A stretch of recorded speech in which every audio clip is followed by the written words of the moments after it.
Bang Arum duluan gimana? Ya, Siap. saya mau nanya, kemarin diskusi sama ini ya, pendeta siapa Sok ya? Sok Iya, Misteri ya. betul betul. Sempat diskusi semalam juga sudah 2 hari kami diskusi membahas, bukan diskusi sih, bincang-bincang, tepatnya gitu. Iya, katanya dia nawarin diskusi juga sama saya tentang itu Oh. ajaran Paulus atau ajaran Yesus. Soalnya dia udah nonton katanya yang di Kodondi. Takutnya, takutnya nanti dia malah kena mental juga kayak saya. Mending jangan deh gitu. Beliau mau diskusi juga dengan Kodondi gitu maksudnya. Sama saya tentang itu karena Oh, menurut beliau katanya kenapa bisa saya sebutkan ajaran Paulus itu yang diajarkan kepada orang Kristen. Ya memang faktanya begitu karena pengajaran Paulus itu dia mengaku mengajarkan tentang pengajaran Yesus Kristus pada saat hidup kan, padahal kan nggak begitu gitu loh. Memang itu dibawa dari Yunani kan, Antioquia kan. Kita harus akui itu dong gitu loh harusnya. iya. Paulus mengakui itu kok.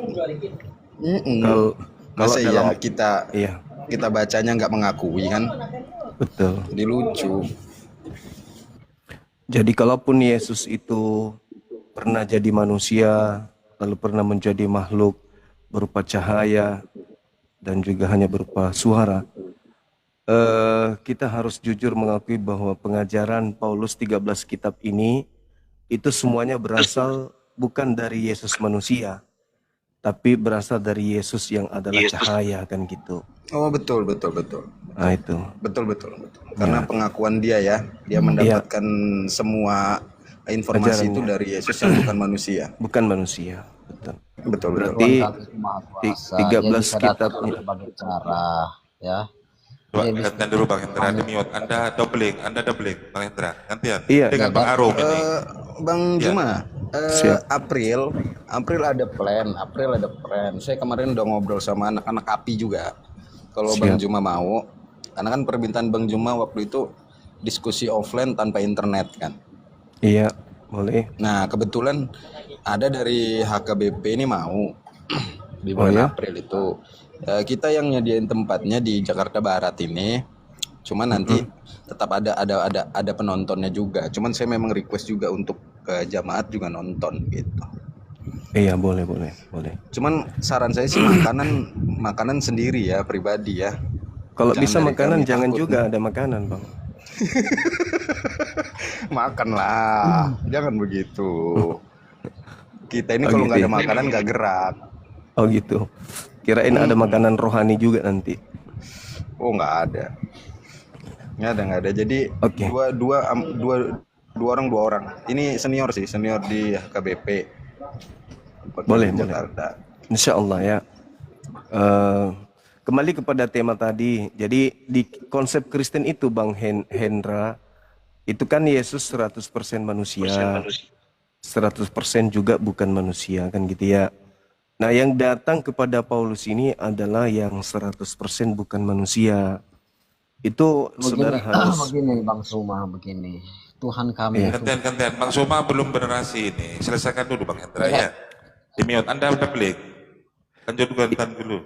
Iya, Galatia 1 nomor 1, nomor 11, nomor 12. Aku menerima Injil dari pernyataan, bukan dari manusia tapi dari pernyataan Yesus Kristus, kan gitu abangku. Jadi yang datang kepada Paulus itu adalah Kristus Yesus yang bukan manusia, kan gitu ya.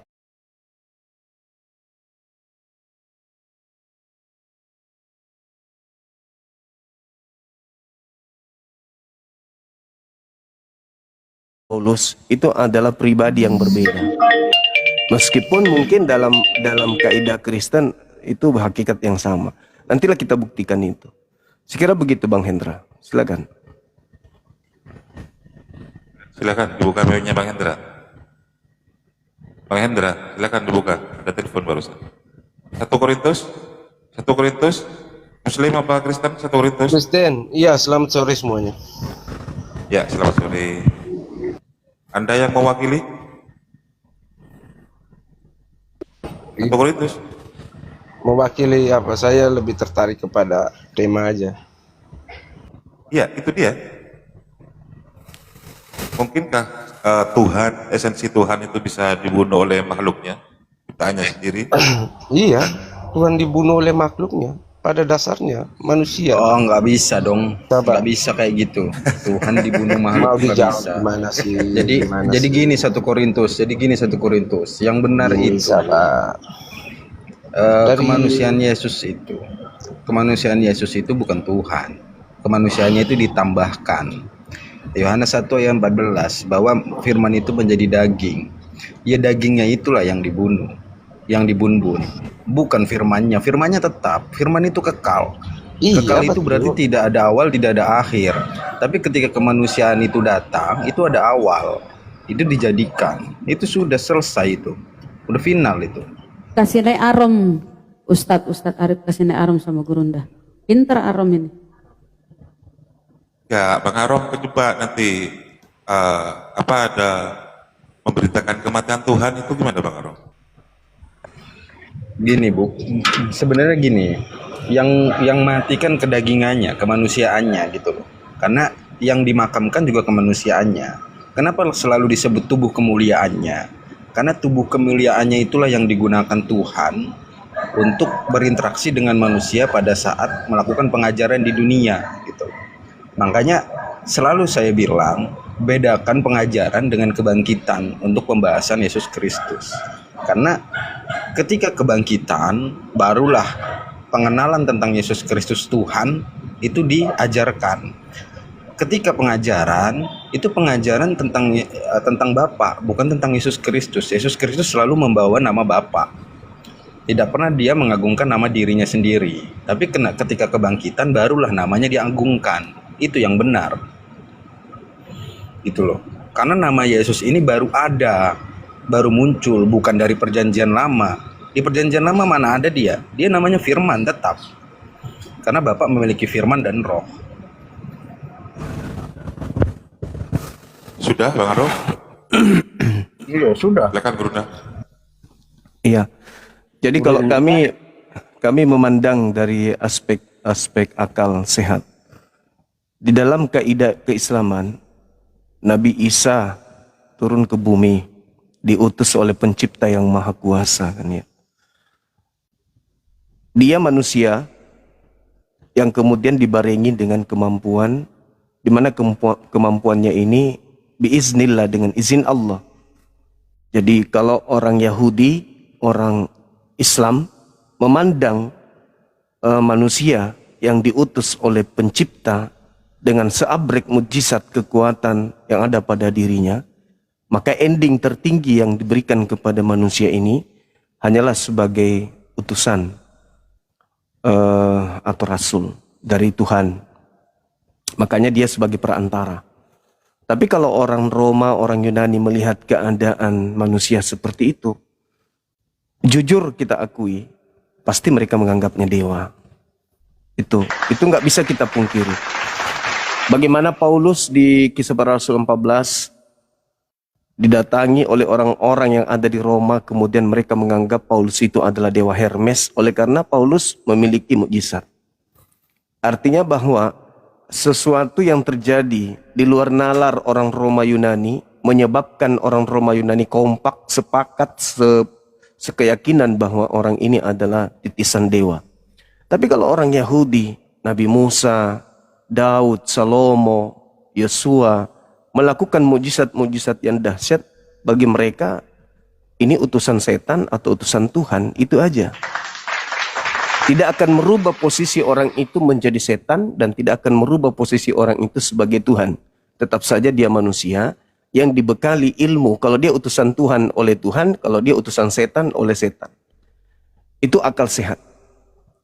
Tapi ketika kemudian saudara kami Kristen melihat dari aspek mujizat, kekuatan, tanda-tanda yang dimiliki oleh Yesus, lantas dianggap sebagai Tuhan, berarti Anda telah terkontaminasi dengan cara pandang atau konsep kehidupan beragama, berkeyakinan, kepercayaan orang-orang Roma Yunan.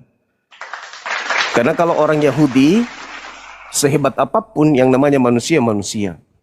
Seluar biasa apapun manusia itu tidak akan pernah bisa mendudukkan manusia itu sebagai Tuhan. Karena Tuhan bagi orang Yahudi, bagi keturunan Abraham, itu adalah hakikat yang luar biasa yang tidak bisa kemudian dilogikakan. Tidak bisa kemudian dianggap sebagai makhluk atau dianggap seperti makhluk. Nah, sedangkan Yesus, jangankan menurut Yahudi, menurut Yesus sendiri nih, kesaksiannya dia. Yohanes 5 nomor 36. Kesaksianku, semua mukjizat, semua tanda-tanda, semua kekuatan yang aku perlihatkan, yang aku praktekkan, yang aku contohkan, yang aku buktikan di tengah-tengah manusia, semua itu bersaksi bahwa aku adalah rasul utusan Tuhan. Kenapa nilai ini berubah? Nilai ini kenapa bisa berubah? Ya, itu tadi. Ketika item-item yang dilakukan Yesus ini disaksikan oleh orang Roma Yunani, maka yang muncul dalam konsep pemikiran mereka, ini pasti titisan dewa. Ini pasti inkarnasi dewa. Ini pasti teofani dewa. Ini pasti dewa yang nuzul ke bumi menjadi manusia.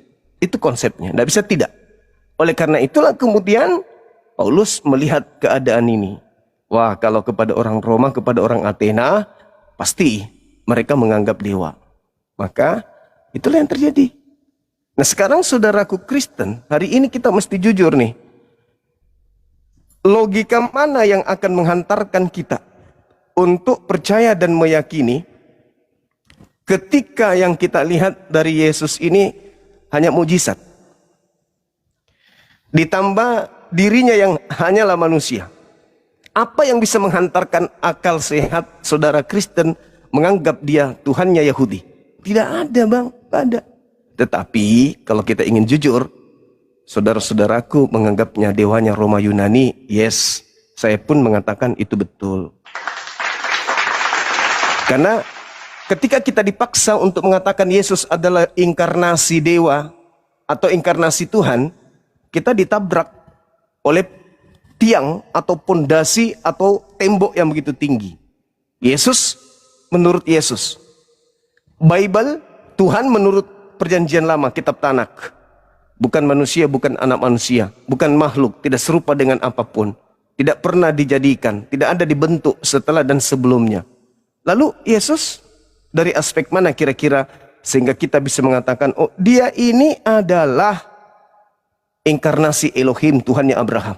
Nggak ada, Bang. Nggak ada. Data itu nggak akan pernah kita temukan. Tapi ada sajian yang nyata Paulus tertulis. dong. Nah, itu dia. Itu maksud saya itu. Ada sajian, ada sajian yang bisa kita jadikan sebagai acuan. Nah, mohon maaf, bagi kami umat Islam, sajian itu tidak menjadi menu dalam logika berpikir kami berdasarkan wahyu dan akal sehat. Demikian, teman-teman. Tapi gini sih, Bang Juma, maksud saya gini ya. Apapun itu landasannya surat-surat Paulus, tapi kan kita udah mengklaim dan hampir semua orang sudah mengakui bahwa surat-surat yang ditulis oleh Rasul Paulus itu diilhami oleh Roh Kudus atas perjumpaan dia dengan Tuhan Yesus Kristus kan sebelumnya. Gitu loh. Dan itu kan tidak bisa dihapuskan juga, bahwa bukti-bukti penulisan itu dan bukti-bukti pengajaran dia di kota-kota tersebut memang ada kan, gitu sih Bang Juma. Itu yang sulitnya untuk menghilangkannya kan. Iya, betul sekali bahwa secara garis besar lah kita lihat. Ini edukasi. Ada berapa universitas di Indonesia yang nuansanya itu dari tanah Arab? Seperti saya sendiri sebagai alumni Universitas Muslim Indonesia, di mana kampus saya itu adalah kampus yang kemudian kiprahnya Timur Tengah. Di sana yang mengajarkan tentang budaya keislaman, kemudian Islam secara historis, Al-Quran sebagai implementasi keyakinan. Itu hampir seluruhnya didatangkan dari Arab sana. Entah itu dari Madinah, Mekah, dan seterusnya. Bagaimana dengan Kristen? Berapa banyak STT yang ada di Nusantara ini? Itu tidak pernah saya mendengarkan ada orang Yahudi tulen yang datang sebagai narasumber atau sebagai pendidik di sana untuk mengenal Kristus Yesus. Ini secara garis besar menandakan bahwa ada benang yang terputus, ada sanad mata rantai pengajaran yang terputus antara Yudaism dengan kekristenan dalam pola keberagamaan. Nah, tapi kalau secara histori, hubungan politik, hubungan ekonomi mungkin itu ada hubungannya. Tapi secara religius itu sampai hari ini kita belum pernah menemukan kemudian data akuratnya. Kecuali klaim kami pengikut Yesus orang Ibrani, keturunan dari suku Yehuda, dan kami murid-murid Yesus adalah orang-orang Yehuda atau Yahudi. Itu klaim. Tapi kalau kita urai dari segi aspek bertuhan saja, seperti yang tadi yang saya katakan, Yesus itu bukan teofani dari Elohim. Yesus bukan inkarnasi dari Elohim, Tuhannya Abraham, Ishak, dan Yakub. Dan Yesus sendirilah yang membentengi dirinya kalau dia itu adalah rasul utusan Tuhan. Lalu apa yang menjadikan buah kekristenan ini hadir? Ya seperti yang Pastor Arom katakan, Paulus. Kenapa Paulus mengatakan itu, mengajarkan itu? Karena Paulus tahu kepada siapa dia harus mengajarkan ajarannya.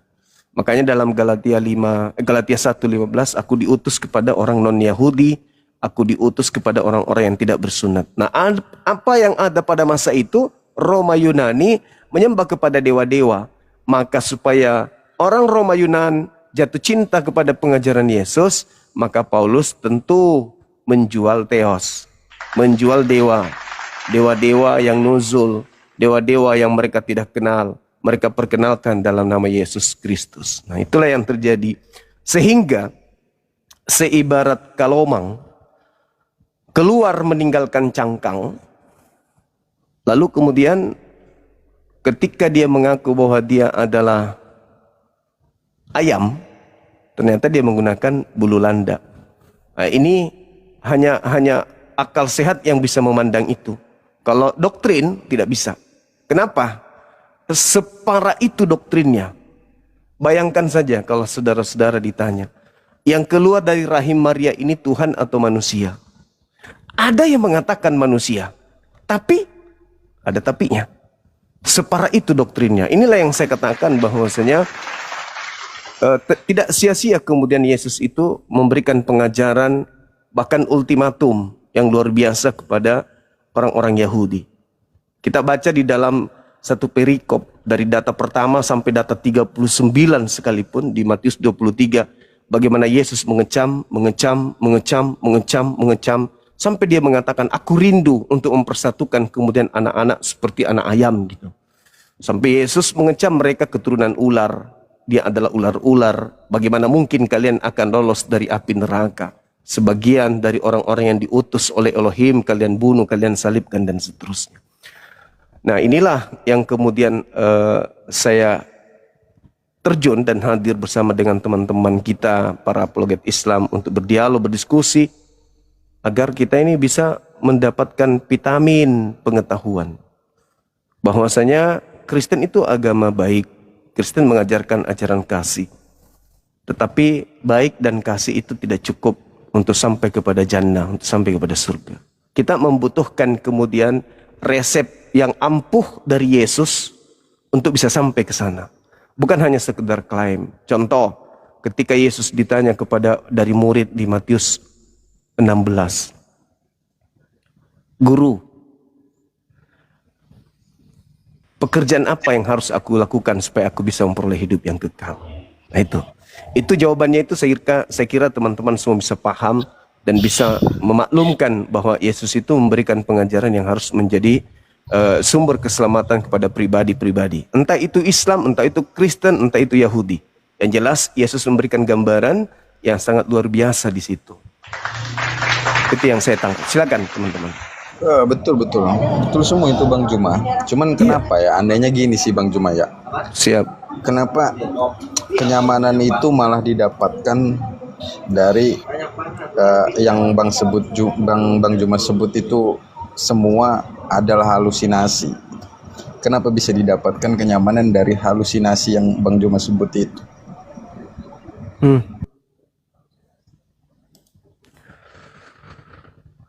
Ya, jadi gini abang, Bang Arom ya. Yang saya maksud tadi itu Matius 19 ya, nomor 16 dan seterusnya. Jadi gini, jangankan kita manusia biologis ini logika sederhananya ya, logika sederhana. Saya dengan Nabi Adam alaihissalam.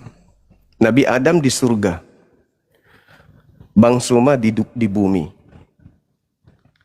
Adam bergaul dengan pencipta, dalam arti kata sesuai dengan penggambaran kitab Kejadian. Bang Suma tidak bisa melihat, jangankan kemudian pencipta, untuk sekedar melihat malaikat itu tidak bisa ya. Lalu Adam dikelilingi kemudian oleh seperangkap kelengkapan yang Tuhan berikan kepadanya, dan itu bukan larangan. Makan ini boleh, makan itu boleh, melakukan ini boleh, melakukan itu boleh. Hanya ada satu larangan, jangan makan buah ilmu pengetahuan ini. Bang Suma, kemaksiatan ada di mana-mana. Keluar dari rumah, maksiat yang ada. Melihat ke sana, dosa. Melihat ke bawah, dosa. Semuanya. Dan di situ ada seabrek kemudian perintah dan larangan. Jadi kalau Adam kemudian dalam konsep kedekatannya kepada Tuhan saja bisa jatuh. Lalu kemudian Bang Suma yang kemudian Tuhannya tidak menyatakan diri secara absolut kepadanya dalam arti kata seperti Nabi Adam, dan diberikan kemudian berbagai macam larangan, apakah bisa Bang Suma jatuh? Bisa. Sangat mudah jatuhnya itu. Adam begitu indahnya hidupnya di Jannah katanya, di Ganbi Eden, tapi dia bisa jatuh dengan iblis. Bagaimana dengan manusia seperti kita ini? Apa yang terjadi kemudian ketika yang ada pada Adam, iblisnya ingin Adam itu jatuh? Apa yang iblis lakukan? Menghalau Adam untuk jangan taat kepada perintah Tuhan. Arti kata, langgar perintah Tuhan itu. Aku yang menjaminmu untuk selamat. Setelah Adam jatuh, iblis tepuk tangan. EGP, lu mau jatuh kek, lu mau apapun keturunanmu, pokoknya saya sudah berhasil menjatuhkan kamu. Pola ini juga dibangun oleh iblis sampai sekarang. Sesuai dengan Kejadian 3 nomor 15. Aku akan mengadakan permusuhan antara keturunanmu dan keturunannya. Artinya pola iblis masih digunakan sampai hari ini. Apa itu? Menganggap larangan Tuhan justru menjadi perintah. Menganggap perintah Tuhan justru menjadi larangan. Nah, kalau kita reka-reka nih, kita meraba-raba dalam konsep beragama. Maaf, bukan karena saya Islam, enggak. Di Islam, sebisa mungkin hablum minallah itu dijaga dengan baik. Hubungan kepada Allah. Dengan cara apa? Mentaati perintah. Menjauhi larangan. Dan Nabi Muhammad tidak pernah kemudian datang padanya perintah lalu dia halalkan kembali. Yang tadinya kemudian diharamkan lalu dia menghalalkan sendiri. Tanpa ada rujukan kemudian dari ajaran pewahyuan. Bagaimana dengan Paulus? Ketika Nabi Isa atau Yesus dalam pandangan kekristenan. Contoh misalnya, dalam Matius 5 nomor 20. Coba Anda lihat, Anda buka di situ, Anda telah, Anda selami baik-baik. Yesus mengatakan bahwa jika hidup keberagamaanmu tidak lebih baik, tidak lebih sempurna dari hidup keagamaan ahli Taurat dan orang-orang Farisi. Emang kenapa? Kata Yesus, kamu tidak akan bisa masuk surga. Loh, ini pernyataan Yesus. Katanya harus dipercaya. Ya kalau begitu, percaya dong. Dengan kata lain bahwa untuk masuk surga, menurut Yesus, harus lebih sempurna daripada ahli Torah dan orang Farisi. Dengan kata lain, apa yang membuat kita sempurna? Tentu perintah-perintah Tuhan. Nah, kalau perintah Tuhannya sudah dihapuskan seluruhnya, lalu kesempurnaan seperti apa yang kita inginkan dari ahli Torah dan dari orang Farisi? Orang Farisi diberikan seabrek aturan main 600 sekian. Lalu kemudian kita untuk lebih sempurna itu dihapus. Berarti polanya sama seperti iblis.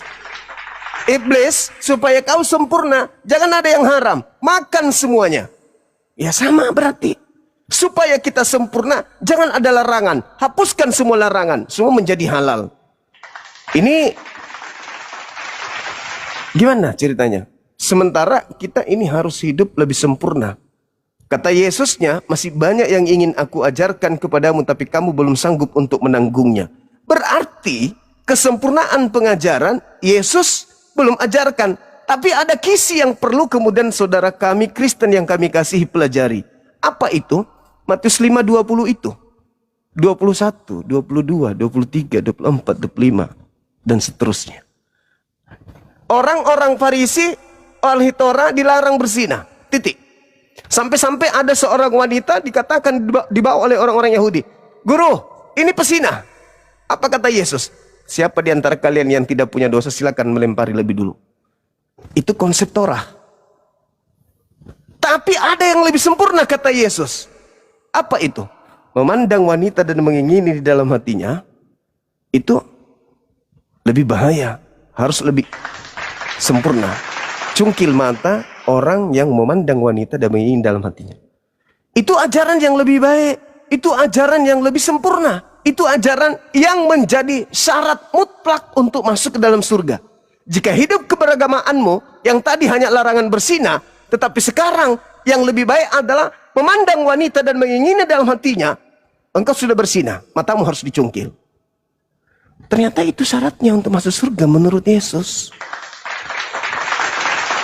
Sekarang apakah kita sudah menjalankan sebagai seorang Kristiani? Tentu tidak, bukan? Nah, ini berat. Betul. Ini berat, saudaraku. Jadi, sekali lagi saya katakan bahwasanya ya mungkin harus ada yang kita rekah, kita raba-raba dalam diri kita. Benarkah kita ini pengikut Yesus? Kan gitu. Silakan. Oke, dari saya mah cukup Bang Juma. Thank you. Saya bisa tanggapi sedikit ya Bang Juma. Silakan, Bang. Mengenai tentang makan buah pengetahuan itu ya Bang.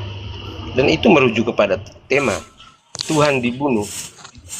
Makan buah pengetahuan itu dalam artian secara rohani kita membunuh Tuhan. Pengetahuan kita tentang Tuhan itu menjadi hilang.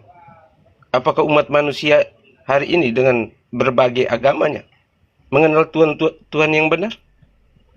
Tentu tidak. Di dalam pemahaman agamanya masing-masing. Jadi Tuhan itu seperti apa? Mana agama yang paling benar menerangkan tentang Tuhan? Tentu tidak. Jadi memakan buah pengetahuan itu adalah hal pertama kita membunuh Tuhan itu. Terus lalu Tuhan bilang apa? Yesus Kristus, bahwa saya akan meletakkan hukumku ke dalam hati manusia. Walaupun tidak mengenal Tuhan, tapi manusia mengenal hukum Tuhan. Hukum Tuhan itu apa? Kasihilah sesamamu manusia seperti engkau mengasihi dirimu sendiri. Itu Tuhan yang diterapkan. Orang ateis, orang Rusia mengenal hukum Tuhan itu. Mereka tidak saling membunuh. Mereka saling mengasihi. Walaupun mereka tidak beragama. Seperti itu Bang Juma. Iya. Jadi gini abangku, kalau kita berbicara mengenai tentang Tuhan, di dalam kaidah Yudaism, mereka memang tidak lagi ada pelajaran tentang mengenal Tuhan itu seperti apa. Kenapa di dalam Yeremia 31:34, jangan lagi kamu mengajarkan kepada saudaramu untuk mengenal Tuhan, sebab mereka baik kecil maupun besar telah mengenal aku. Kenapa orang Yahudi, orang Islam tidak sibuk mencari Tuhan, tidak sibuk menentukan foto Tuhannya, patung Tuhannya? Karena orang Islam itu sudah diajarkan bahwa Tuhan itu maha kuat. Elohim, Elion, Elohe, El Olam, El Eroi, El Shaddai, Emmanuel. Tuhan itu maha perkasa, Tuhan itu maha melihat, Tuhan itu maha kekal, Tuhan itu maha tinggi dan seterusnya. Jadi tidak perlu kita mencari sesuatu yang maha tinggi di saat kita rendah. Tidak perlu kita mencari yang maha kuasa di saat kita lemah. Yang ada adalah kita meyakini Tuhan itu sempurna, maha kuat, maha kuasa, maha segala-galanya. Maka tidak layak bagi kita yang makhluk lemah ini mencari dan menentukan objek seperti apa Tuhan itu. Makanya dilarang. Makanya orang Yahudi itu tidak pernah sibuk. Anda masuk ke tempat ibadahnya orang Yahudi, ada foto Tuhan mereka di sana? Enggak ada. Anda masuk ke masjid, Anda temukan foto Tuhannya mereka di sana? Enggak ada. Mereka sibuk sujud, padahal di rumah bisa sujud. Kenapa mesti ke masjid? Karena itu perintah doang. Kenapa harus ke mikdas, ke sinagoge? Karena itu perintah doang. Tetapi bukan berarti mencari Tuhan ada di sana. Bukan begitu. Makanya orang-orang Yahudi dalam hal ini keturunan Nabi Abraham, Ibrahim, mereka punya konsep itu Tuhan meliputi segala sesuatunya. Jadi Tuhan itu tidak mungkin bagi mereka, mereka yakini turun ke bumi, menjadi manusia, itu tidak ada dalam konsep agama samawi yang seperti itu.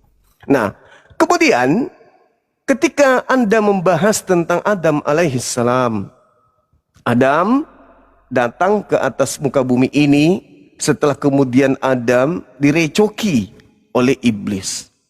Lalu kemudian Tuhan, baik dalam Al-Quran maupun di dalam kitabnya orang Yahudi yang saudaraku Kristen juga gunakan, iblis itu menjadi musuh bebuyutan bagi Adam dan keturunannya. Jadi terkadang kemudian kita lupa untuk berpikir, kalau iblis saya menginginkan seluruh perintah Tuhan itu dihapuskan. Dari sejak Nabi Adam, iblis mau supaya manusia itu tidak taat kepada Tuhan. Karena itu sumpah. Sumpah iblis di hadapan Tuhan, oke, aku akan menghasut mereka untuk mengikuti aku. Supaya engkau melihat, wahai Tuhanku, bahwa dialah Adam yang pantas sujud kepadaku, bukan aku yang pantas sujud kepada dia. Aku akan buktikan bahwa dia lebih rendah daripada aku. Dengan cara apa? Aku buktikan kalau dia pun tidak taat kepada perintah. Iblis jatuh, malaikat jatuh karena apa? Karena dia tidak mau tunduk kepada perintah. Dia tidak mau tunduk untuk menghormat kepada Adam. Maka dia jatuh. Maka Tuhan mengatakan, engkau tidak taat, engkau sombong. Iblis mengatakan, sorry, makhluk yang kau ciptakan dengan tanganmu sendiri berupa Adam ini jauh lebih sombong daripada aku. Aku akan buktikan itu. Nah, apa bukti kesombongan kita sekarang ketika kita menerima perintah Tuhan lantas kita katakan kita bukan lagi hamba Tuhan. Tapi kita adalah anak-anak Tuhan. Kita adalah pewaris. Apakah itu bukan sebuah kesombongan? Adam ketika datang kemudian iblis kepadanya, Adam tidak pernah mengatakan, oke, kalau begitu memang aku tidak layak menjadi hamba karena aku ini adalah anak Tuhan. Aku adalah anak Tuhan yang tidak layak menjadi hamba. Diperintah Tuhanku, jangan kau makan buah pengetahuan itu. EGP, emang gue budak, emang gue hamba. Gue kan anak Tuhan. Ngapain saya harus tunduk? Lalu kemudian berkongkol dengan siapakah Adam setelahnya? Ketika dia tidak tunduk kepada Tuhannya karena bukan lagi hamba Tuhan. Ya kepada iblis. Nah, sinkron tidak dengan pengajaran Yesus? Ada nggak Yesus mengatakan engkau sudah dimerdekakan? Ada nggak Yesus mengatakan engkau bukan lagi hamba Tuhan, tapi engkau adalah anak hamba, anak Tuhan? Ada nggak Yesus mengajarkan itu? Kan tidak ada. Yesus malah mengatakan barang siapa, Matius 5:19, yang mengajarkan kepada orang lain untuk meniadakan perintah Tuhan, meskipun yang paling terkecil, lalu mengajarkan kepada orang lain, kemana orang ini pergi? Ke tempat terhina dalam kerajaan langit. Lah itu kata Yesus bukan? Yes. Lalu bagaimana dengan pengajaran Kristus telah memerdekakan kita? Kita sudah dibebaskan dari kuk penghambaan. Jangan lagi kau mau diatur tentang makan, minum, hari raya dan seterusnya. Sekarang kau benar-benar adalah orang yang merdeka. Karena kau bukan lagi hamba Tuhan, tetapi kamu adalah anak Tuhan. Oke, mungkin itu ada benarnya. Baik. Tapi kami sebagai muslim bertanya kepada saudaraku Kristen. Kalau kalian bukan lagi hamba Tuhan, faktanya kalian menghambakan diri pada hari Minggu. Pertanyaannya, kalian ini bukan hamba Tuhan. Lalu hamba siapa sampai kalian itu taat ibadah Minggu? Ini pertanyaan serius. Karena Tuhan yang datang kepada Nabi Abraham, Nabi Ismail, Ishak, Yakub dan keturunannya tidak pernah mengajarkan keturunan Abraham untuk beribadah hari Minggu. Dan Kristen sama sekali tidak lagi hamba Tuhan, tetapi anak Tuhan. Kalau begitu, sebagai anak Tuhan Kristen tidak menghambakan diri kepada Tuhan, lalu menghambakan diri kepada siapa? Kepada Tuhan. Mana perintah Tuhannya untuk ibadah hari Minggu? Perintah Tuhan. Mana perintah Tuhannya untuk makan babi, untuk tidak bersunat, untuk menyembah kepada Kristus? Nah, ini saudaraku. Bahkan kalian kebaktian bukan? Kalian KKR bukan? Kalian kemudian Natalan dan seterusnya bukan? Itu kalian sedang menghambakan diri kepada siapa? Bukankah kalian bukan lagi hamba Tuhan tapi anak Tuhan? Demikian saudara. Mengenai Yahudi tadi ya Bang, saya mendengar bahwa Yahudi, kedatangan Tuhan ya, kedatangan Tuhan itu selalu ditunggu Yahudi hingga hari ini Bang. Yahudi percaya bahwa Tuhan pernah menampakkan diri kepada mereka. Tuhan sendiri yang menyelamatkan mereka dari perbudakan Mesir, bukan orang lain. Jadi Yahudi tidak mencari Tuhannya, karena dalam sejarah Yahudi, mereka percaya bahwa Tuhan itu pernah hadir menyelamatkan mereka Bang. Itu yang pertama. Mengenai tentang berdoa di gereja, itu kan 10 hukum firman Tuhan yang diberikan kepada Yahudi. 1 sampai 4 itu berbicara tentang Tuhan. Digenapi oleh Yesus dengan hukum pertama yang utama, yaitulah kasihlah Tuhan Allahmu dengan segenap hatimu, dengan segenap akal budimu, dan dengan segenap kegiatan, segenap kekuatan. Makanya kenapa manusia harus beribadah kepada Tuhan. Itu yang pertama. Kenapa hari Minggu? Karena kita melihat bagaimana kebangkitan Kristus. Kami dalam Kristen melihat bagaimana kebangkitan Kristus itu terjadi pada hari pertama. Maka di situ dirayakan. Tapi bukan berarti berdoa hanya hari Minggu. Senin, Selasa, Rabu, Kamis juga. Setiap hari ada perayaan Ekaristi. Saya Katolik ya Bang, minta maaf ya Bang Juma ya. Bukan Kristen ya. Makanya ada perayaan Ekaristi hampir setiap hari di gereja itu. Itulah yang kami menyatakan bahwa itu persembahan kepada Tuhan. Itu saya lupa tadi, saya tidak mencatat beberapa hal. Mungkin hanya itu sedikit yang saya jawab. Sedikit Bang. Kenapa kami beribadah juga pada hari Minggu? Karena kami juga menghargai kebangkitan Kristus. Kalau pertanyaan sama kepada Bang Juma, itu kan Nabi Muhammad kan itu kan pernah, semua Nabi kan pernah sujud. Nah, saya tanya sama Bang Juma, di mana datanya kalau Nabi Muhammad itu sujud di masjid? Silakan, terima kasih. Iya, baik. Jadi yang pertama ketika saudara mengatakan Minta maaf Bang Juma, saya turun ya kalau sudah sampai ke situ. Saya nggak mau ke perdebatan sampai mana datanya harus bersujud di sini, bersujud situ, sudah agak amburadul nanti perdebatan. Saya turun ya. Iya. Oke. Gak apa-apa Bang, gak apa-apa Bang Korintus. Oh ya, siap. Pak Juferi Sukron, Pak Juferi. Iya. Baik. Ima aja Bang, belajar. Iya, jadi kalau Lanjut, kita Bu, berbicara mengenai ibadah pada hari Minggu, karena Yesus bangkit pada hari Minggu dan seterusnya. Yang tadi itu loh Bang, Galatia 4 nomor 7. Kamu bukan lagi hamba, melainkan anak. Galatia 5 nomor 1. Kristus telah memerdekakan. Bahkan Galatia 3:13. Kalian sudah ditebus oleh Kristus dan seterusnya. Artinya bahwa ketika Anda sebagai anak Tuhan, sebagai pewaris dan dimerdekakan, coba Anda baca Kolose 2, 16 sampai nomor 19. Apa yang diajarkan Paulus di sana? Orang Kristen itu dimerdekakan dari kuk penghambaan. Tidak boleh lagi kemudian tunduk kepada aturan-aturan. Dan Paulus mengatakan, engkau harus menjadikan aku sebagai teladan. 1 Korintus 11 nomor 1. Kan itu poinnya. Maka muncul pertanyaan, ketika Anda di gereja beribadah, Anda beribadah kepada siapa? Saudaraku, bukan hamba Tuhan, tapi anak Tuhan. Sebagai anak Tuhan kan tidak beribadah lagi. Kristus telah membebaskan kita dari kuk. Kuk itu beban. Kuk mana? Penghambaan. Berarti kalian tidak lagi menghambakan diri kepada Tuhan. Lalu hari Minggu kalian menghambakan diri kepada siapa selain Tuhan? Anda mengatakan, oh tidak, kami menghambakan diri kepada, mana perintahnya? Ibadah Minggu, menyembah Kristus, perintahnya mana? Kan tidak ada abangku. Nah inilah, ketika Nabi Muhammad yang Anda bahas, Nabi Muhammad itu mengatakan sallu kama ra'aitumuni usolli. Salatlah kalian sebagaimana kalian melihat aku salat. Bagaimana salat yang kami lakukan? Ya sujud. Sebagaimana Nabi Muhammad SAW salat. Itu dalil. Sama seperti ketika ada perintah Maha Suci Allah, lantas kemudian perintahnya untuk bersujud dalam Al-Quran surah Al-Hijr ayat 98, kemudian Al-Furqan ayat 64, kemudian Al-Alaq ayat 19, di mana baginda Rasulullah Muhammad SAW mengajarkan kepada kami semua untuk melakukan ibadah sebagaimana kami melihat Nabi Muhammad ibadah. Sallu kama ra'aitumuni usalli. Seperti itu, Bung. Jadi dari mana umat Islam ini tahu tentang sholat? Ya dari baginda Rasulullah.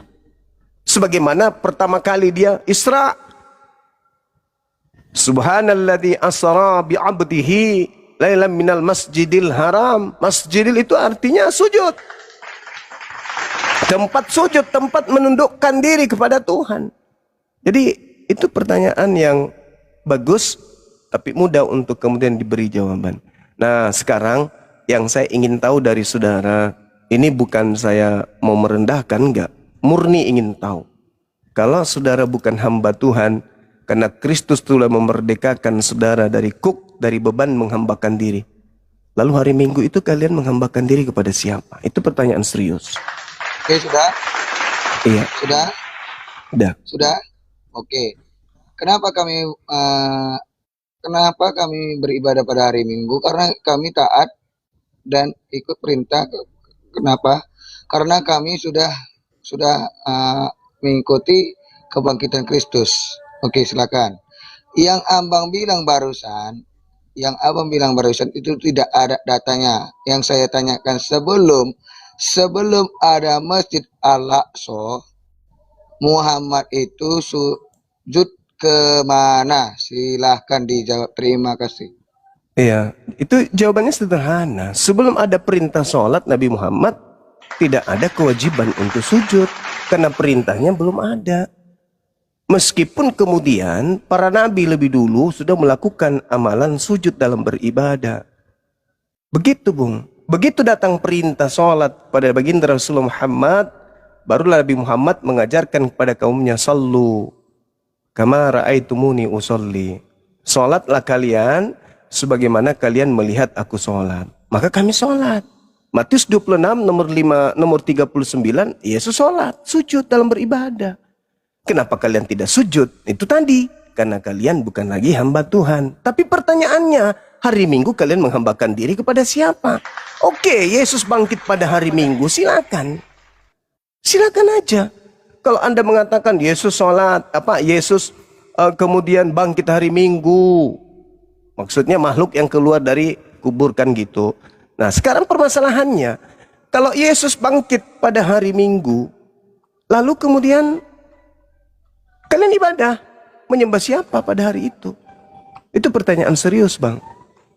Menyembah kepada Tuhan, kalian bukan hamba Tuhan, kalian anak Tuhan. Lalu menyembah kepada siapa? Sudah? Iya, silakan. Oke. Nah, kenapa kami beribadah pada hari Minggu? Karena kami mau menyembah Tuhan yang benar. Tuhan Abraham, Tuhan Ishak, dan Tuhan yang Yakub. Itu jawaban yang dari abang itu tidak ada logis. Karena itu tidak ada tertera. Karena sepengetahuan saya ya, Masjid Al-Aqsa itu dibangun sekitar abad ke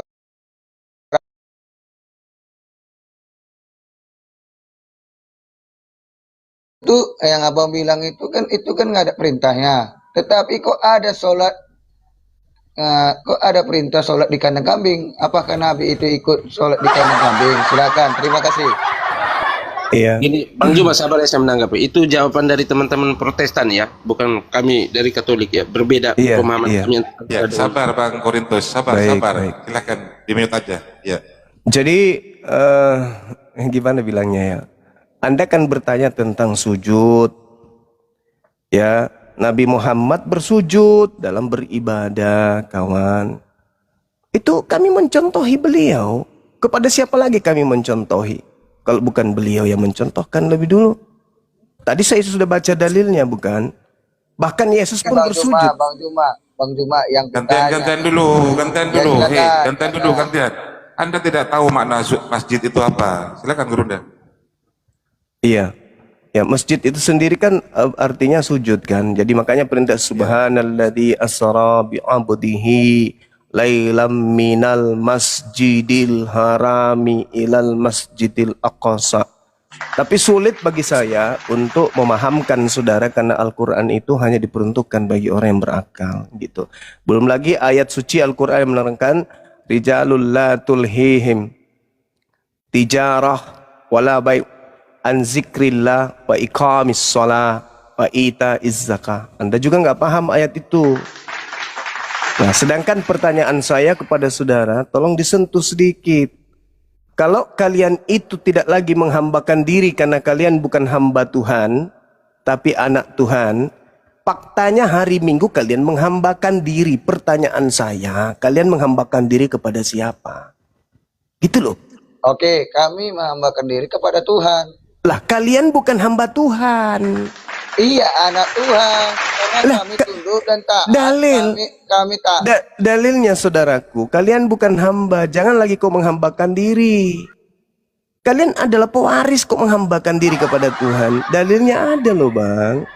Galatia 4 nomor 7. Jadi kamu bukan lagi hamba, melainkan anak. Jikalau kamu anak, maka kamu juga adalah ahli waris oleh Theos. Itu dalil, Bu. Sudah? Itu dalil. Ya. Sudah? Iya. Oke.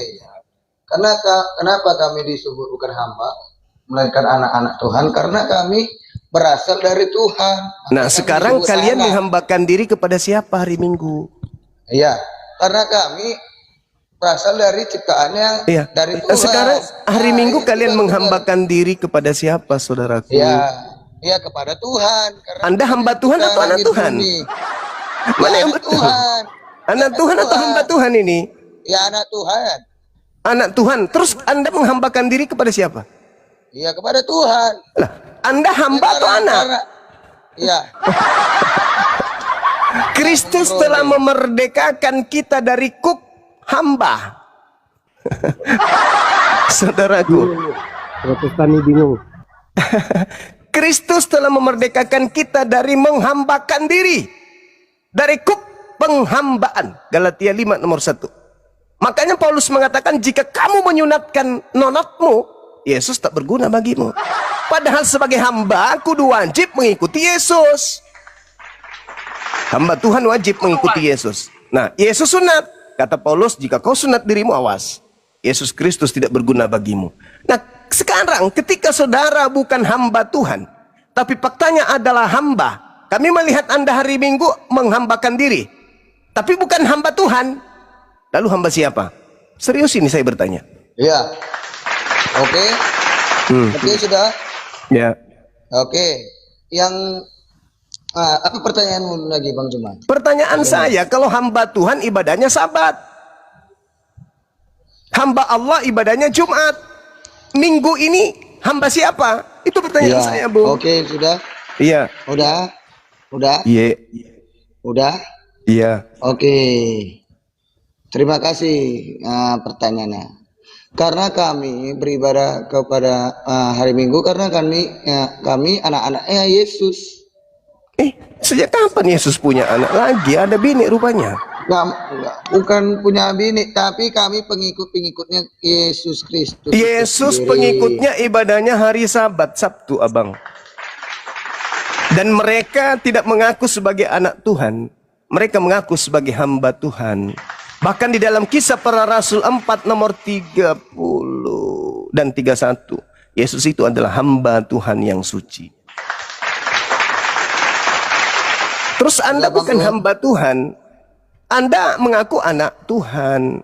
Oke. Tapi kenapa masih menghambakan diri? Anda menghambakan diri karena kepada gini, Bang siapa Juma. di hari Minggu, abangku? Ya kepada Tuhan. Loh, berarti Anda Ya, hamba kepada Tuhan? Tuhan. Berarti Anda hamba Ya, Tuhan? Ya hamba Tuhan lah kami. Mana karena kami perintah berasal dari Tuhan Anda untuk ibadah Minggu? Oke, sebentar ya. Ya, Oke, saya Ya. tanya Abang Juma juga pertanyaan yang sama. Di mana perintah sholat 5 waktu di dalam Al-Quran? Silakan. Ya Allah ya Karim. Kan tadi saya sudah mengatakan di dalam pengajaran yang bersumber dari pertanyaan saudara bahwasanya Nabi Muhammad mengajarkan kemudian kepada kami bahwasanya kami umat Islam itu sholat karena mengikuti apa yang dicontohkan oleh baginda Rasulullah Muhammad SAW. Al-Quran menjelaskan surah An-Nisa ayat 103. Bismillahirrahmanirrahim. Fa'idha qadaitumus shalah fazkurullah qiyama wa qu'uda wa ala junubikum fa'idzat nantum fa'aqimus shalah innas salata kanat 'alal mu'minina kitaban mauquta. Sesungguhnya salat itu merupakan kewajiban yang waktunya telah ditentukan atas orang-orang mukmin. Salat subuh Al-Quran surah Ar-Rum ayat 17. Salat zuhur Al-Quran surah Ar-Rum ayat 18, An-Nur ayat 58. Salat asar Al-Quran surah Al-Asr ayat 1.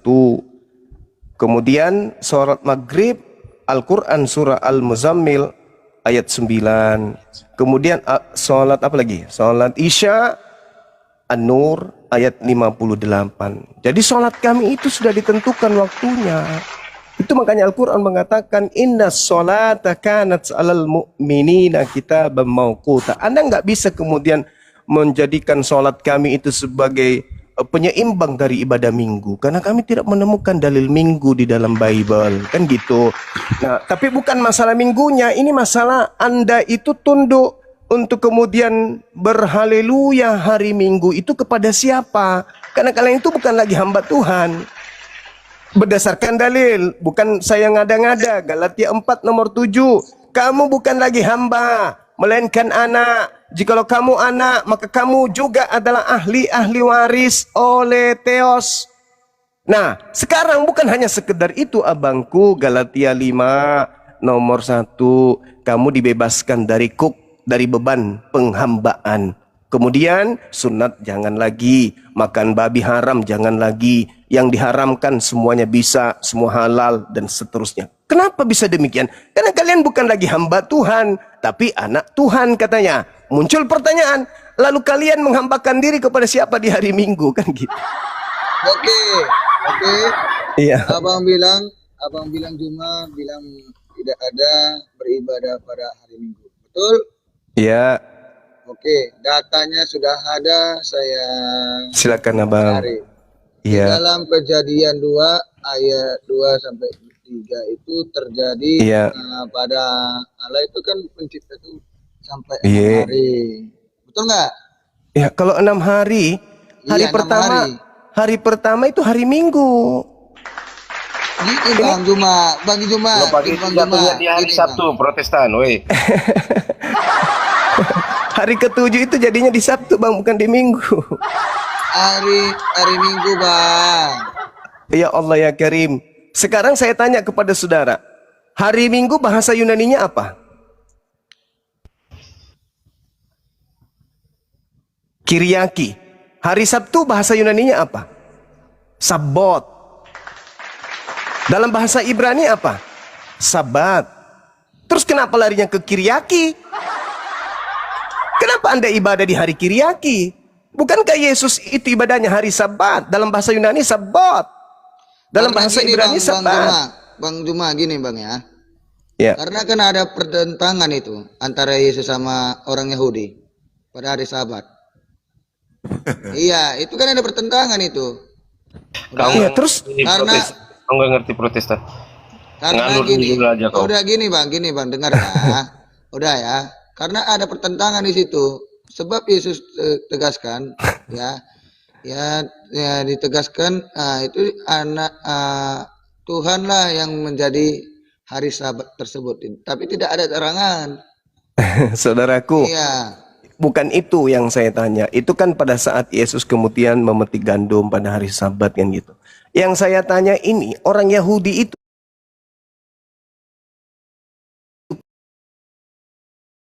mereka tidak beribadah pada hari Sabat, Sabtu. Nah, bahasa Yunani, Sabtu itu apa? Sabtu itu bahasa Yunaninya Sabat.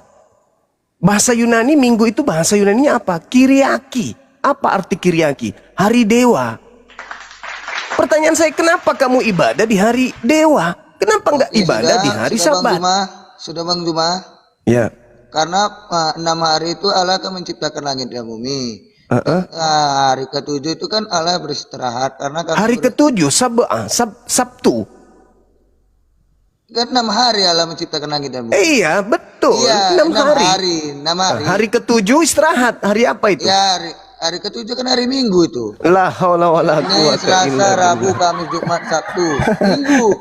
Hari Kejadian ketujuh itu hari Minggu, Bangku. Itu dah ada ya. Allahu Karena di Keluaran 20 ayat 8 Para sampai kaum Protestan, para kaum. Nah, itu karena kami beribadah pada hari Minggu, ya. Saudara, Karena hari itu Minggu itu, Minggu itu harus istirahat. hari Minggu itu bukan hari Sabat, itu bukan hari ketujuh, itu hari pertama. Kalau menurut Abang hari Sabat itu hari apa? Hari Sabtu. Ini ya, Iya, kalau itu kita kan Allah masih menciptakan Lah. langit dan bumi. Hari Sabtu, Sabat itu hari Sabtu Protestan, weh. Itu menurut Saudara ini. orang Yahudi karena kami Oh, enggak, mengikuti enggak. Sabat Enggak dong. karena kami ditegaskan oleh Tuhan Yesus ya. jangan bawa-bawa Yesus. Ia membawa Yesua Aku jawab yang Al-Masih terbaik. dalam Yesua Al-Masih ya. Dalam karena ada pertentangan situ karena kami mengikuti apa kata Tuhan. Hari Iya. Sabat itu Tuhan adalah Sabat itu, saudara, Sabat itu Sabtu atau Minggu? itu kan Sabat hari Sabtu. Bisa kau jawab Bang Juma? Sabat orang Sabtu. Yahudi. Terus Sabtu, kenapa karena kamu kami ibadah memberi hari Sabat. Minggu? Kamu ibadah kepada siapa hari Minggu? Iya, kepada Tuhan karena 6 Tuhan- hari Tuhan Tuhan- mencipta langit bumi. Tuhan. Aku bisa 6 jawab hari Bang kan Juma. kan 6 Silakan, hari kan silakan. Tuhan ciptakan langit dan bumi. Iya, Ya, dan berhenti pada hari Sabat. ketujuh kan Inilah yang hari terbaik, Minggu. aduh. Itulah Sabat orang Kristen karena mengikuti Tuhan Yesus Kristus itu kan bangkit pada Iya. hari Minggu. Gini loh. Itu aja yang terbaik. terus. Kalau hari Sabat itu hari Quran. Itu menurut tradisinya Sabat Yahudi. Hah? Hari Sabat itu hari Sabtu. ketujuh, abangku. Iya, hari Sabtu, benar. Kenapa kami orang Kristen berdoa gereja di hari Minggu? Karena itulah hari kebangkitan Yesus Kristus yang Oke. dianggap sebagai pencipta baru atau Baik. keselamatan Allah yang utama.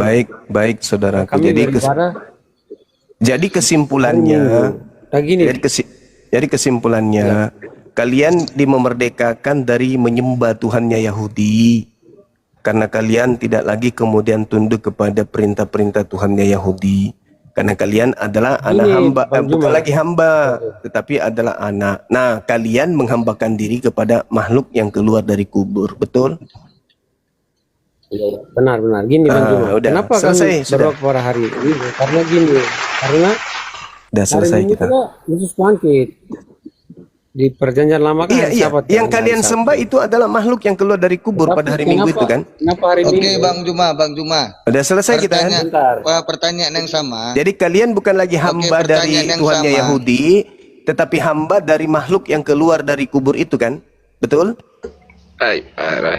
Gini Betul Bang kan? Juma, karena apa? Karena di hari pertama hari Minggu itu para Ini pengikut bertanya, saya Yesus bertanya, saya berkumpul. serius Pada hari bertanya. pertama itu Kalian bukan menyatakan lagi dan hamba Ekaristi, dari Tuhannya maka Yahudi, melakukan hari itu. tetapi hamba dari makhluk yang keluar dari kubur pada hari Minggu, betul?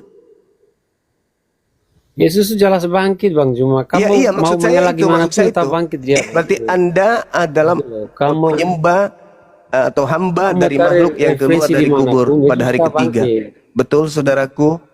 Itu Yesus, bro. Iya, saya ngerti. Yesus, bukan Iya. makhluk. Sekarang Yesus ketika datang ke bumi, makanya dia mempraktekkan apa menghambakan yang diri sopan? kagak? Iya, dia sebagai hamba. Menghambakan diri kepada siapa Yesus ini? Allah Bapa. Allah Bapa. Jadi Yesus menghambakan diri kepada Apakah Elohim. Allah Bapa itu disebut Allah itu Bang Juma? Sabar dulu. Cuma, Yesus menyembah pertanyaannya kepada Bapa. Allah Bapa itu Kristen menyembah Mengenai kepada Allah. Yesus. Ya, oke. Kita sudah selesai di situ, Abang. Oke, pertanyaan yang bisa sama jawab Bang gak? Juma. Diam dulu, yang terbaik. Iya. Pertanyaan yang sama. Bang Juma gini, apakah Allah Bapa itu sama dengan Allah yang Bang Juma sembah atau lain? Kami umat Islam itu ketika datang Al-Quran kepada kami, Kanju melenceng lagi Kanju kau. kami ketika datang Al-Quran kepada kami, Al-Quran menjelaskan bahwa kami itu wajib hukumnya menyembah kepada Tuhan yang datang kepada Nabi Ibrahim, Ismail, Ishak, Yakub. Kami tidak berlandaskan kepada Bible. Kata Quran surah Al-Baqarah ayat 136, Bismillahirrahmanirrahim. Qulu amanna billah wa ma unzila ilaina wa ma unzila ila Ibrahim wa Ismail wa Ishak wa Yakub wal asbati wa ma utiya Musa wa Isa wa ma utiyan nabiyyuna min rabbihim la nufarriqu baina ahadim minhum wa nahnu lahu muslimun. Kami diajarkan menyembah kepada Allah, Tuhan yang disembah oleh Nabi Ibrahim, Ismail, Ishak, Yakub dan anak-anaknya, dan juga Tuhan yang disembah oleh Nabi Musa dan Isa. Kalau hari ini saudaraku Kristen bertemu dengan saya mengatakan bahwa Tuhan yang disembah oleh Abraham adalah Elohim, kami tidak berkiblat ke situ. Kiblat kami Quran. Begitu abang. Jadi sah-sah saja Anda mengatakan oh beda, ya silakan aja, nggak apa-apa. Oke, makasih Bang Kanco. Nah, kalau ini pertanyaan yang sama dengan Bang Juma ini. Kalau benar Nabi Muhammad itu seorang Nabi mulia, sebutkan satu saja perbuatan baik Nabi Muhammad di dalam Al-Quran. Silakan, terima kasih. Iya. Jadi Al-Quran itu, Bung, bukan kisah hidup Nabi Muhammad. Al-Quran itu wahyu, hukum-hukum yang diperuntukkan untuk seluruh umat manusia, bukan untuk satu orang. Tidak seperti di dalam kitab saudara berbicara tentang biografi seseorang. Meskipun Bapak Paulusnya tidak disebut siapa bapaknya, siapa emaknya. Al-Quran itu bukan membahas tentang pribadi Rasul. Al-Quran jangankan kemudian orang lain yang dijadikan sebagai acuan tanpa tujuan memberikan pelajaran. Nama ibu dan nama ayah dari Nabi Muhammad itu nggak ada di dalam. Kenapa? Karena Al-Quran itu kitab hukum-hukum. Nah, kalau ingin membahas tentang Nabi Muhammad, kitabnya beda. Namanya kitab Sirah Nabawiyah. Anda bisa baca di situ. Sebelum dia lahir, setelah dia jadi nabi, sebelum dia jadi nabi, setelah dia jadi rasul, setelah dia kemudian meninggal dunia, itu Anda bisa baca di situ. Itu lengkap. Tapi Al-Quran bukan untuk menjagokan Nabi Muhammad. Al-Quran itu untuk kemudian mengajarkan dan membimbing manusia tentang apa yang harus manusia lakukan hidupnya di dunia ini, hubungannya dengan Tuhannya dan hubungannya kepada sesama manusia, kepada seluruh makhluk. Begitu abangku. Jadi salah, adakah di Al-Quran itu kemudian Nabi Muhammad diceritakan berbuat baik, bla bla bla dan seterusnya. Itu bukan berbicara mengenai pribadi baginda. Begitu Bang. Berarti tidak ada, Bang.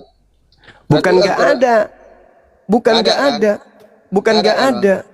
Bukan nggak ada. Al-Quran itu menceritakan bagaimana Nabi Muhammad SAW mendapatkan petunjuk, diperintahkan untuk menyampaikan firman, mengajarkan manusia kepada kebenaran, membimbing manusia kepada segala hal, bil bayyinati waz zubur, wa anzalna ilaika dzikr litubayyina linnas dan seterusnya. Beliau diutus untuk menyempurnakan akhlak. Sebagai suri teladan. Sebagai suri teladan. Yang kutanya Bang Juma, izin Bang Juma ya. Yang kutanya perbuatan baiknya ada enggak?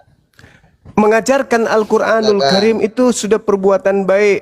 Zalikal kitabu la raiba fihi hudal lil muttaqin. Mengajarkan manusia tentang kitab suci Al-Quran sebagai petunjuk kepada manusia itu adalah sebuah perbuatan yang baik.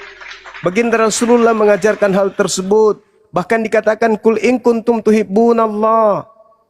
Barang siapa yang ingin dicintai oleh Allah, ingin dosa-dosanya kemudian dihapuskan oleh Allah, maka dia harus menjadikan Nabi Muhammad sebagai teladannya. Bahkan dalam Al-Quran dikatakan wa yuzakkihim. Nabi Muhammad datang diutus untuk apa? Mensucikan manusia. Bukan menebus, tapi mensucikan jiwa-jiwa manusia. Wa yuzakkihim, Al-Quran surah Al-Jumu'ah. Itu jelas itu diterangkan di sana. Jadi Nabi Muhammad diutus untuk mensucikan manusia. Kemana perginya manusia suci setelah meninggal?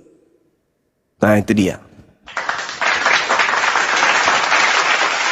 Begitu abangku. Uswatun hasanah. Iya. Aku tekan lakum. Nah ini pertanyaan saya belum terjawab. Kalian beribadah kepada siapa? Kalian kan bukan hamba Tuhan. Tapi tetap aja menghambakan diri. Anda menghambakan diri kepada siapa? Saya yang jawab bang, boleh nggak? Ya, boleh. Kan udah jawab tadi Bang Juma bahwa kenapa kami Gini kan bang, beribadah hari Minggu. Bukan Diam dulu, saya karena bertanya mengapa. hari Saya Minggu. bertanya kepada siapa? saya aja yang jawab bang.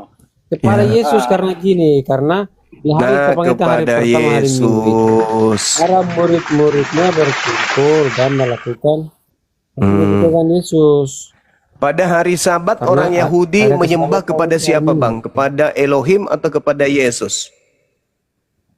Hari Sabat itu perjanjian lama di Elohim. Saudaraku, orang Yahudi pada hari Sabat berkumpul di sinagoge menyembah kepada Yesus atau kepada Elohim?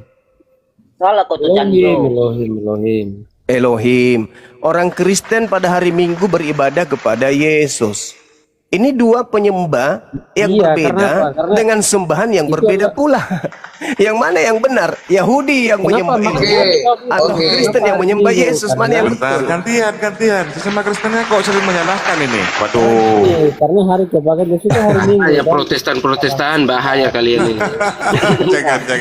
jangan sering menyalahkan teman-teman Kristen Yesus ya. pada saat Jadi, itu kan Ini murid- Lukas yang mau menjawab atau Canjo istirahat dulu? Yang mana yang Lukas? benar? Yahudi saya, menyembah Aduh. Elohim, Kristen Yaudah. menyembah Yesus. Di antara dua Kita besarkan, penyembah, yang mana penyembah yang benar di sini? Oke, sudah Bang. Ya, Sudah. ya. Karena gini Pak Bang Juma, karya keselamatan itu kan ada di Yesus. Di hari Minggu. Iya, itu kita sudah maklumi, itu kita sudah kantongi, saudaraku Kristen, pengikut makhluk yang keluar dari kubur hari Minggu yang kalian sebut Yesus, kalian menyembah itu. Orang Yahudi tidak menyembah itu, orang Yahudi menyembah Karena gini, Elohim Pak yang Bang Maha Juma. Suci lagi Maha Tinggi. Itu Saya karena apa? 5:16 kan gitu, Abang. Gini bang, Ya, aku boleh nggak paham. saya Kan gini, karena hari Minggu itu kan Jadi di sini dibagi berbeda terus ya, murid-murid- saudara-saudaraku Kristen. murid-murid Berbeda ya merayakan antara Kristen dan Ekaristi Yahudi ya. itu sebagai makna Coba percayakan Canjo pada yang di layar lebar aja. Makna sama dalam Jangan Kristus. ini. Sebentar, silakan Jadi Bang Lukas berbeda. dulu. Jadi berbeda ya antara Yahudi yang menyembah Elohim pada hari Sabat dan Kristen yang menyembah kepada sosok Yesus pada hari Minggu. Berbeda kan ya? Berbeda atau gini sama? bang, boleh saya berbicara sebentar bang? Boleh, boleh. Silakan, Sangat boleh. silakan. Dan saya ini memang Kristen Protestan dari gereja Metodis kan. Sering saya baca-baca tentang agama saya sendiri dari sejarah dan historis dan budaya lah kan. Kalau kenapa kami ini beribadah di hari Minggu? Karena kami kan secara nih kami ini ikut pengikut Paulus lah kan. Dalam zaman dahulu ini Paulus ini kan mengikuti Diakui Gerunda kalau Kristen pengikut Paulus. Mantap. Lanjut. surat ini ke sini. Loh. Ya, bentar loh, Pak. Bentar dulu lah, gantian. gini kan dari Lanjut. ajaran Paulus gitu kan. Kami mempercayai Jujur ajaran- Lukas. Ya, lanjut. Jadi kalau dari secara historis ini kan zaman dahulu kan ada bangsa Romawi. Dari bangsa Romawi itu disitulah Paulus bekerja sama dengan bangsa Romawi kan untuk menyebarkan agama Kristen kan. Dari situlah ada tentang Kaisar Konstantinus lah. Pada hari Minggu itulah makanya kenapa bisa bekerja sama. Itu karena ada kerjasamanya itu kayak penyembahan Dewa Mitra gitu loh.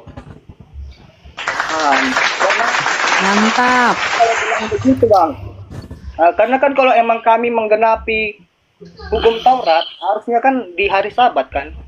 Nah, seperti itulah.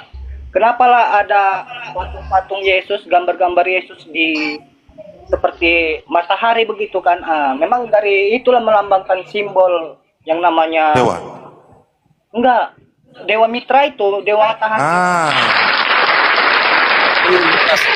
Ini jujur dia ini jujur. Gini, Dia jujur. Lukas, salah kamu. Lukas, gini, mengenai ibadah itu sudah diajar. Nah, yang benar Lukas ini. Sabar, Bang Host, minta maaf ya, saya izin nyambung, ini sudah melenceng kemana-mana Protestan ini. Gini Bang. Coy, kita baca historis Gini dulu. Bang Lukas, saya Katolik. Jadi yang kekristenan dengan Roma itu harus kami. Kekristenan dengan bangsa Romawi harus kami, bukan Protestan yang baru muncul abad 16 ini. Mengenai pengajaran ibadah itu diajarkan oleh Yesus sendiri. Inilah darahku yang dikurbankan bagimu. Inilah tubuhku yang dikurbankan bagimu. Lakukanlah ini untuk mengenang akan daku. Jadi Yesus sendiri, sabar Lukas, diam. Dari tadi kamu ngomong sampai mitras lo, kamu nyembah mitras. Kamu harus paham. Makanya itu. Kamu harus paham siapa yang kamu sembah. Jadi Yesus sendiri yang mengajarkan tentang perayaan Ekaristi itu. Jadi ibadah kami adalah sebuah persembahan, perayaan Ekaristi, bukan nyanyi-nyanyi joget-joget ya. Tapi Lukas benar loh, itu lingkaran di belakang patung-patung Yesus itu lingkaran matahari, Dewa Mitra. Betul Lukas, setuju. Itu dewanya Lukas, bukan dewa kami. Enggak, itu adalah bahwa di kuasa Roh Apa tadi? Kudus. Ada di Ibadah situ. apa? Korintus Ekaristi itu tahun berapa muncul? Saya tanya. Pengajaran awal perayaan Ekaristi diajarkan oleh Yesus